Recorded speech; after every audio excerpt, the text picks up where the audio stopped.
This is the story of Icelandair Flight 680. On the 27th of October 2019, a Boeing 757 was on the ground at Seattle International Airport, and this narrow-body jet had to make the long trek to Keflavik Airport in Iceland, in the middle of the Atlantic. The 757 is perfectly suited for this kind of long and skinny operation. That's why airlines like Icelandair love the jet so much. They're going to be replaced with Airbus A321 XLRs, but for a long time, the 757 was the mainstay for operations like this one. On that day, the jet was fueled with 29,994 kilos, or about 66,000 pounds of fuel. While the plane was on the ground, they performed some calculations to see how much fuel they would need for this flight. When the numbers were crunched, they found out that by the time that they had to land, they would have about 4,100 kilos, or about 10,000 pounds of fuel left. This would give them enough fuel to hold and then divert if they needed to. All planes take off with some reserve fuel, and Flight 680 was no exception. With the math out of the way, the pilots looked at the weather at Keflavik, just to get a feel for what they would be flying into. It would be a bit icy, but there weren't any major concerns. With that, Flight 680 lined up, and the twin Rolls-Royce RB211 engines of the 757 rocketed the jet out of Seattle. Within no time, they were up to their cruising altitude, and now it was just a waiting game for Flight 680. They went through the waypoints that they had to go through to get to Keflavik. Now, while in cruise, the pilots are constantly monitoring the plane to see if everything is working as it should be. And something that all pilots do is monitor fuel burn. You have precomputed values for fuel levels for each waypoint along the route. And when you hit those waypoints, you check to see if the fuel levels are where they are supposed to be. While doing one of these routine checks, the pilots noticed that Flight 680 was burning more fuel than expected. This isn't really anything to be concerned about. Some variance is to be expected. For example, if you have a stronger than expected headwind, you will burn more fuel. By the time they were nearing the Icelandic coast, the pilots were talking about the landing. It had rained a bit last night, and the rain had frozen over the runway, and so the runway needed to be de-iced a bit. Once that had been done, the runway would be open for business. The pilots wanted to get down as soon as possible, so they asked ATC if they'd be able to fly direct to a waypoint called RENDU and then land. But that plan was shot down by ATC, at least for the time being because of conflicting traffic. Then a while later, by 5:56 a.m. local time, the pilots asked the controllers at Reykjavik approach if they could fly direct to RENDU. The controllers were doing their best to make that approach happen and told the pilots to stand by. Once Flight 680 had been handed off to Keflavik approach, they then got the permission to fly directly to RENDU. From there on out, it was a simple left turn to line up with the runway and then just land. Then, a wrench got thrown into the works. ATC came on and told a plane that was about to depart to hold short as a BAE 125 had slid off the runway. The BAE had just landed and the pilot was taxiing the plane when it slipped on some black ice, and it was now blocking the runway that it had landed on, runway 01. But that's okay. Keflavik Airport has two runways, one here and one here. So Flight 680 could just land on the other one, right? Well, nope. The other runway had not been maintained properly. The braking action on that runway was less than 18, and it was in no position to be landed on. The crew of Flight 680 now had to hold at the waypoint sopar.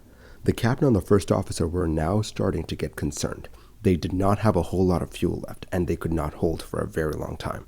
Flight 680's diversion airport was Reykjavik, and the minimum diversion fuel was 2.7 tons, which meant that when they hit 2.7 tons of fuel, they had to make a beeline for Reykjavik. The pilots of Flight 680 talked to the controllers at Keflavik about the conditions at Reykjavik. This was the response that they got. ICEAIR 680, at the moment there's no one in the Reykjavik tower. We're calling them out and you can expect numbers in half an hour. Someone should be at the tower in 10 minutes. End quote. This was heartbreaking for the pilots of Flight 680. They could not afford to hold for long. They needed to get on the runway fast. This set off a flurry of talk in the cockpit. This was their current situation. At 6:11 a.m. local time, the jet had 3.3 tons of fuel remaining. At the rate at which they were burning through fuel, that would keep them in the air for a little bit more than an hour. They had about 600 kilos of fuel remaining before they had to commit to either Reykjavik or Keflavik. The pilots just replied with, "Okay, we do not have fuel for that, so Keflavik is the only option." The controller tried to talk to the crew of Flight 680 into holding until the plane had been cleared from the runway, but the captain said that they could not hold for half an hour. not even close. The pilots then got a little bit of good news. No debris was found on the runway, and the BA-125 that had gone off the runway was near taxiway November, which was all the way down the runway. So as long as the runway was not too slippery, the 757 should be able to stop before the two planes even got close. With that, the crew knew that they could hold for another 5 to 6 minutes, and then they would just have to risk it and land at Keflavik. Then, at 6:15 a.m., the pilots got on the radio and said, after this holding, we are going to have to proceed inbound for runway 01. The controller made it very clear about the risk that they were about to take. The controller just replied with, "Okay, can you accept to land on a runway that is occupied by vehicles?" The pilots agreed. The controller responded with, "680, on your discretion, you can get a clearance for the approach, but at the moment, we still have vehicles on the runway on the far end. Aircraft is run off the runway, still on the runway though, and vehicles tending to it." End quote.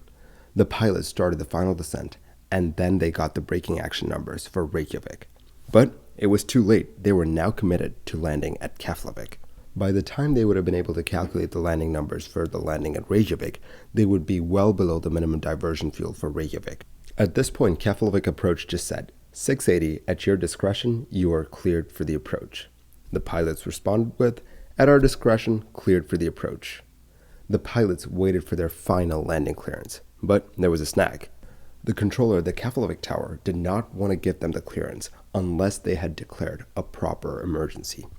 The controller said, "ICEAIR 680, the tower is not willing to give you a landing clearance. Runway is occupied. We need an emergency declared and then land at your discretion." Then finally, Flight 680 declared a mayday. "Mayday, mayday, mayday, ICEAIR 680, we are proceeding inbound for runway 01. While on the way down, the tower continued to remind the pilots that there was another plane and vehicles on the runway. And finally, the tower cleared them to land at their discretion. I imagine that once the plane got on the runway, the pilots kept a close watch on the airspeed, making sure that the jet was slowing down as they expected. Thankfully, it did. Flight 680 exited the runway at taxiway Alpha and made it to the gate with 2.4 tons of fuel remaining. 20 minutes after Flight 680 had landed, the plane that was blocking the runway was cleared. The interesting thing is that had the pilots waited for the jet to be cleared, then they would have landed with about 200 kilos of fuel. Those are slim margins. So now, we need to ask, how did Flight 680 get to a point where they basically had to risk flying their plane into another plane to get on the ground safely? That should not be happening. The first thing is weather. Flight 680 encountered more headwinds than they had anticipated, and that burned through more fuel than expected. This meant that before all of this started, Flight 680 had less fuel than it otherwise would have had. The jet burned an extra 700 kilos or 1,500 pounds of fuel than expected. The next factor was that only one of the runways was available for use at Keflavik. The Icelandic investigation team found that in the months leading up to the accident, the safety committee of the Icelandic Airlines Pilots Association warned the Icelandic Transport Authority about keeping just one of Keflavik's runways de-iced during the winter. The operation manual of the airport said, and I quote, "De-icing fluid can only be used on the runway in use and its connecting taxiways next to the runway." End quote. This was done for cost-saving measures. I guess the Airlines Pilot Association was right. After the near miss of Flight 680, this rule was changed so that both runways would be available for the next plane that would be in distress. The next link was Reykjavik Airport, their alternate.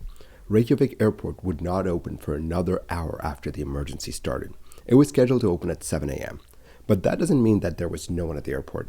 In the case of an emergency landing, diversion, Coast Guard flights, or an air ambulance flight, someone would be able to get to the tower and ready to guide planes in within 15 minutes. But it was a skeleton crew. On the day of the accident, just one guy was on duty for rescue, firefighting, and to finish preparing the runways and taxiways. But on the day of the incident, a Coast Guard plane had filed to depart from Reykjavik Airport at 6:30 a.m. So a lot of the work done to open the airport up had already been done, including 2 measurements of the braking action on the runway at Reykjavik. But the controllers at Keflavik did not know this, and they thought that the airport was still closed. Had they known this, they could have diverted Flight 680 to Reykjavik, and that would have been the end of that. While all of this was happening, Keflavik Airport was a hub of activity. You had people trying to free the stricken jet right as its emergency was unfolding. In the midst of all of this, a handover happened in the tower at Keflavik. The new controller was not told by the old controller that Flight 680 was dangerously low on fuel. The new controller was just told that Flight 680 was about to land. What's even more shocking is that no one told the people in the stranded plane that a 757 with 178 people on board was about to land on the runway that they were on, meaning that when the 757 landed, there were people in the BAE 125 that was stranded at the end of that runway. At this point, you might be wondering, did the pilots do the right thing? Well, once they were past the point of minimum diversion fuel for Reykjavik, then landing on the occupied runway was the best thing to do, and maybe the only thing that they could have done. So the story of Flight 680 ends in a good note. Everyone on board survived, no one in the other plane was hurt, and the airport continued operation. But what changes were made as a result of this? A lot, actually. More people now manned Iceland's airports. Communication between Reykjavik and Keflavik airports were improved so that both controllers would know what the other was up to, and IcelandAir improved its simulator training. A lot more changes were made, but they are far too numerous to get into this video. In the end, a long list of factors came together on that morning. I'm just surprised that things ended as well as they did. If you enjoyed this video, then you might like the story of a Jet Airways 737 that had to do the exact same thing over India. Link on your screen right now. Thank you for watching this episode of Mini Air Crash Investigation. If you like the videos that I make, do consider liking and subscribing. It will really help the channel grow. I will catch you guys next time. Stay safe.